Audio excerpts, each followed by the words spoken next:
Hey guys, I'm back again. So I just wanted to do a quick little video here, having a quick look at the Lumia 640 versus the Lumia 735, which is the other very nice budget Windows Phone handset that I definitely recommend.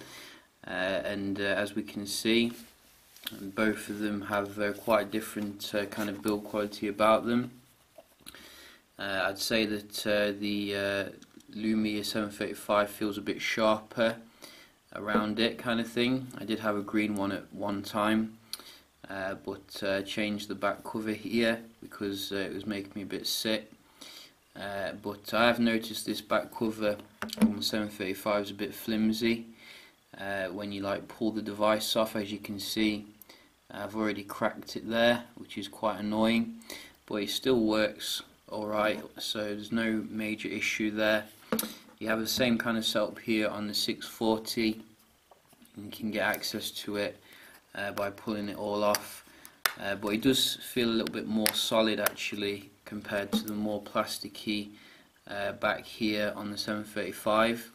However, I think I do prefer the 735's kind of Lumia 800 kind of look. It takes me back to the original kind of Lumia aesthetic, whereas this one harkens a bit to the 930 kind of look, which is a bit thicker.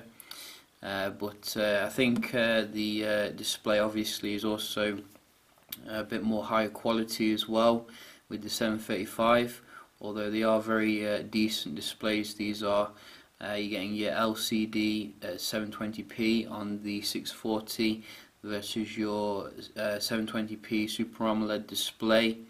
The benefit of that obviously is the very nice kind of deep blacks that you would associate with a AMOLED. As you can see, it does get a little bit blacker there than the 640, but nevertheless I've been very surprised at the quality here of this display for saying it is a budget phone. I think most buyers will be very happy with it. It's certainly a high point of the device, and the fact that it's also bigger than the 735 means you're going to get some more content on there compared to that, which is quite nice. And the other difference obviously here with these two is the camera. So we're getting an 8 megapixel camera on the Lumia 640, which does full HD, as well as very nice pictures I found, as well as the 735 here, which is a Carl Zeiss branded camera, but it's not pure view. So I think it's 6 something. I can't remember the exact number, but it's very decent for saying that it's more of a budget option. I did do some comparisons with the Lumia 830 and couldn't see too much of a difference in good light. However, I'd say that they both kind of struggle when it comes to the low light performance, which is typical of more budget handsets. Looking at the actual software, you know, they're both running Windows 8.1. I did actually think the 640 was running like Windows 10 when I first got it, because if you look in the settings here, we can see some slight differences in terms of the UI. The one on the 640 looks much more up to date here.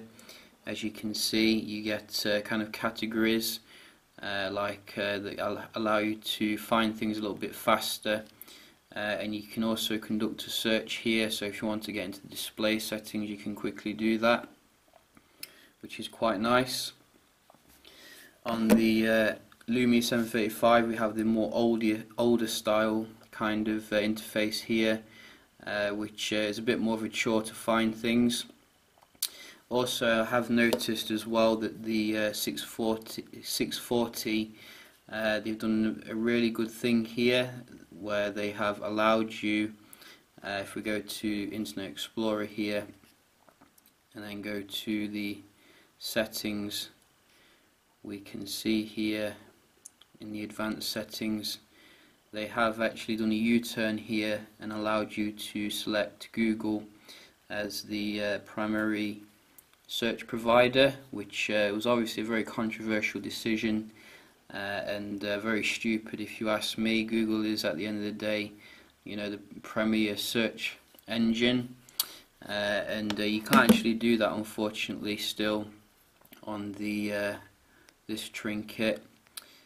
So I would like to see that brought through an update or something, because I really don't like Bing at the end of the day. You know, I don't like to be forced to use it, and as you can see, you are forced to use it there. So a bit of a shame there, really, for the 735, but very good for the 640. And in terms of the battery life, we get to 2,500 versus a 2,200, both removable, and so far I've been quite impressed with the battery life here on the 640. It's certainly holding up quite well. I do have to put it through a few more charge cycles to get the most accurate reading, but should be quite good nevertheless.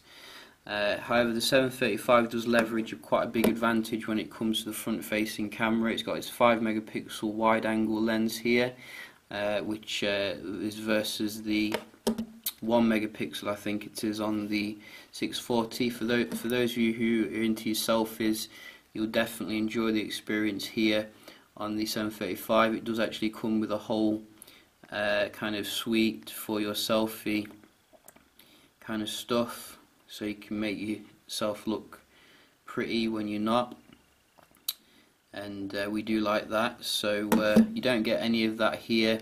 However, I have noticed Microsoft have added some interesting apps on here, such as Fitbit, so you can connect to your fitness bands and things like that quite easily.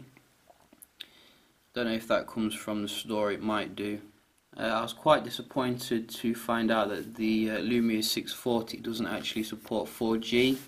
It does actually support dual SIM though, which is quite useful. As you can see here, you have access to your dual SIM settings, and I found that the port on the back, like the SIM ports, are quite fiddly when you're using the micro SIM size, so I'm just using the nano SIM in there, and it seems to be working quite well when I tried it earlier on, which is quite good, but a bit disappointed with the lack of 4G.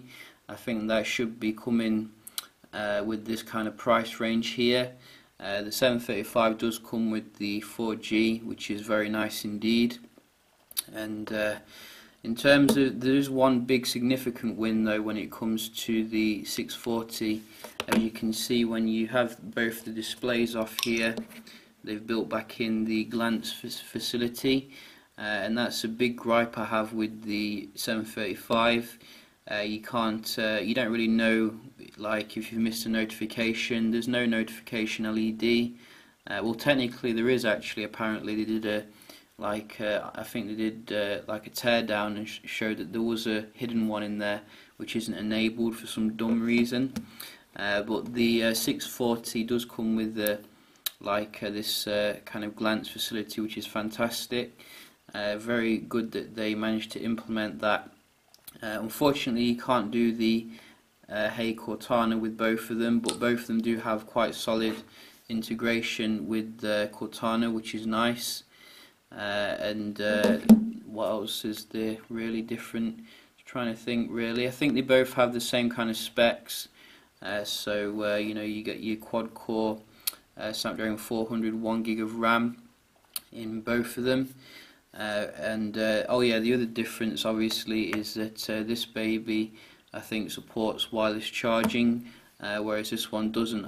To my knowledge, it could do, but I think it doesn't. So something I might check into. But this does definitely support the wireless charging, which is very useful. Might do some other videos, such as like a speed test or something, or a camera test, if anyone wants to see that. But yeah, just a quick little video here. Hope you did enjoy, and I will see you next time. Cheers.